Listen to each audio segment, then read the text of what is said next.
ఈ సాంబార్ రైస్ చిట్టి ముత్యాల రైస్‌తో చేస్తే చాలా టేస్టీగా ఉంటది. జీరా సాంబార్ రైస్ అంటారు గదా! అది.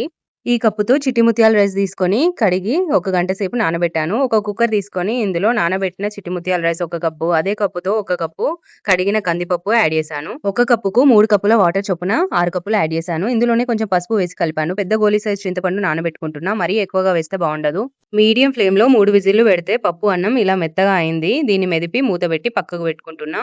ఇంకో వెడల్పాటి మందపాటి గంజు తీసుకొని ఆయిల్ యాడ్ చేసి, ఆయిల్ వేడయ్యాక ఒక 10 మెంతులు యాడ్ చేసి, అవి వేగాక హాఫ్ స్పూన్ ఆవాలు, హాఫ్ స్పూన్ జీలకర్ర, సాంబార్ ఆనియన్ గూడా యాడ్ చేసి, ఆయిల్‌లో సాంబార్ ఆనియన్ బాగా ఫ్రై అయ్యేదాకా కలుపుతూ ఫ్రై చేసుకున్నాను.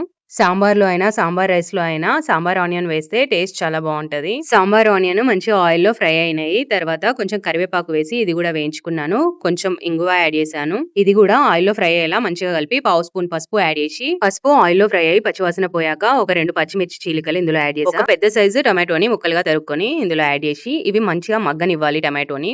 టమాటో మగ్గిన తర్వాత ఇందులో క్యారెట్ ముక్కలు, ఆలు ముక్కలు, ఇంకా బీన్స్ ముక్కలు గూడా యాడ్ చేశాను.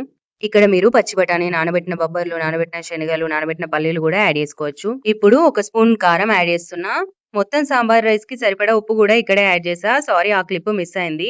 ఇదంతా మంచిగా కలిపి చింతపండు రసం యాడ్ చేసి కలిపి కొన్ని వాటర్ యాడ్ చేసి, హాఫ్ స్పూన్ ధనియాల పొడి యాడ్ చేసి, ముప్పావు స్పూను సాంబార్ మసాలా యాడ్ చేశా. అంతా మంచిగా కలిపి మూత పెట్టి ఈ ముక్కల్ని మగ్గనివ్వాలి. ముక్కలు మంచిగా మగ్గాయి. ఇప్పుడు ఇందులో కొంచెం బెల్లం యాడ్ చేస్తున్నా. ఉడకబెట్టిన రైస్, పప్పు మిశ్రమాన్ని ఇందులో యాడ్ చేసి మసాలా అంతా ఈ రైస్, పప్పు మిశ్రమానికి పట్టేలా అంతా మంచిగా కలుపుకోవాలి. అంతా మంచిగా కలిపాక ఒక కప్పు వాటర్ యాడ్ చేస్తున్నా. వాటర్ యాడ్ చేశాక అంతా మంచిగా మళ్ళీ ఒకసారి మిక్స్ చేసుకోవాలి. ఇప్పుడు ఒక 10 నిమిషాలు లో ఫ్లేమ్‌లో పెట్టుకొని మధ్య మధ్యలో కలుపుకుంటూ ఉడికించాలి. అంతే మన సాంబార్ రైస్ అయితే రెడీ అయిపోయింది. చివరగా నెయ్యిలో వేయించిన జీడిపప్పు, కరివేపాకుని ఇందులో నెయ్యితో సహా యాడ్ చేసి అంతా మంచిగా కలిపి ఒక బౌల్‌లోకి తీసుకొని సర్వ్ చేసుకోవడమే. ఇది వేడి వేడిగా తింటే చాలా చాలా బావుంటది. పిల్లలు గూడా ఈ సాంబార్ రైస్‌ని వద్దనకుండా ఇష్టంగా తింటారు. దీనిపైన కొంచెం నెయ్యి వేసుకొని కొంచెం బూందీ చల్లుకొని తింటే ఇంకా సూపర్‌గా ఉంటది. నేను చేసిన ఈ సాంబార్ రైస్ 8 మంది కడుపు నిండా తినొచ్చు. వేడి వేడిగా అప్పటికప్పుడే చేసుకొని తినేసేయండి.